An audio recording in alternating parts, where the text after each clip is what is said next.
What's up, crypto YouTube fam? All right, wow. Markets are taking a dump. Honestly, I didn't see it coming. I don't think a lot of people did.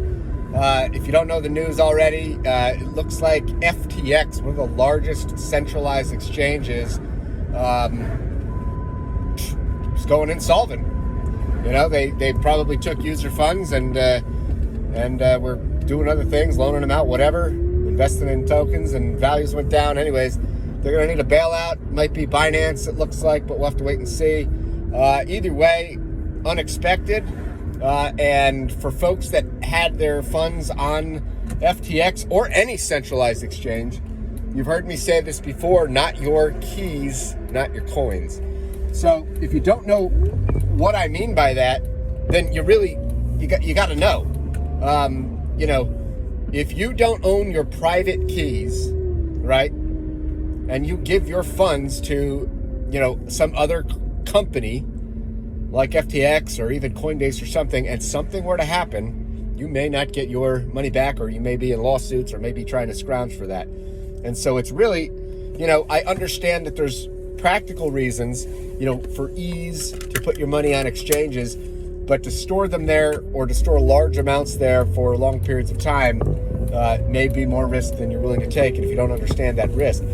However, there's also the flip side. When you do self-custody, means when you do put it in a private wallet with your own private keys, listen, there's nobody there to save you. There's nobody there to, you know, help you out. You know, you lose your password, you lose your keys, you're done. Can't access your funds. So, you know, you listen, you just got to be aware of what is out there. But an event like this, I really don't think a lot of people saw coming.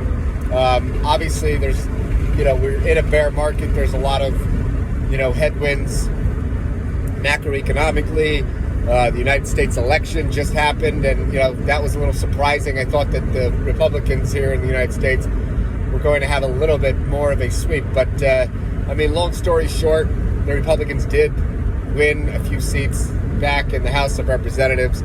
So there is going to be a check on power in that regard until the 2024 presidential election. But that's a whole different ballgame for another time. Speaking of that, I mean, so how big will this contagion in crypto be right now? You know, how much could this possibly spread, and will it be further? I mean, we don't know, because there's always something called counterparty risk, which means, you know, if you loan me something and then I take it and I loan it to somebody else, and they loan it to somebody else, and they loan it to somebody else, you know, at the end of the day, it's kind of like a house of cards that could come crumbling down, and you know, when a big house falls, you know, it could send a massive wave throughout the system. So, you know, right now, that's what's going on. Now, there's always a bull market somewhere.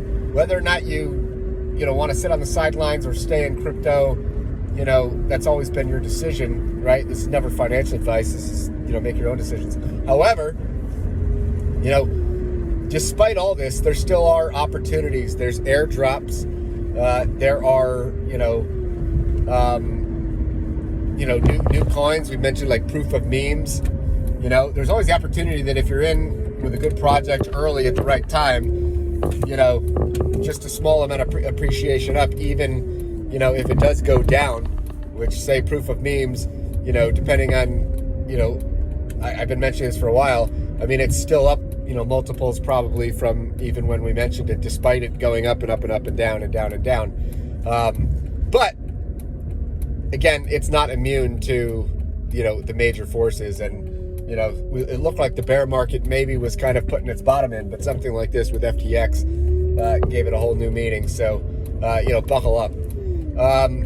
And I guess the last thing I'll say is, for folks that are staking, you know, we've talked about the Cosmos ecosystem, but for folks that are staking, you know, yeah, you earn staking rewards, and you might be earning, you know, might be eligible for airdrops.